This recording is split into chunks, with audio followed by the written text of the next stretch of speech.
madaxweynaha jamhuuriyadda federaalk soomaaliya mudane maxamed cabdulaahi maxamed farmaajo kulan oo caawa la qaatay kusimaha ra-iisul wasaaraha mudane mahdi maxamed guuleed qadar iyo wasiirka shaqada iyo shaqaalaha saalax jaamac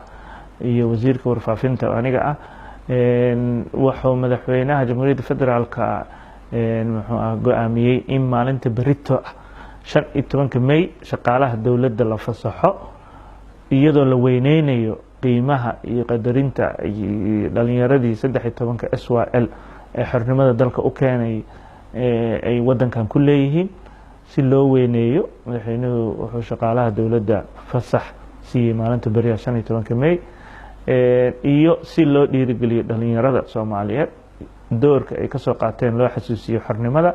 haddana lagu dhiirigeliyo inay dib u dhiska dalka iyo Soomaalida cusub ay maaragtay kaalin weyn ka qaataan marka maalinta beri ah shaqaalaha dowladda inkastoo waqti dambe tahay haddana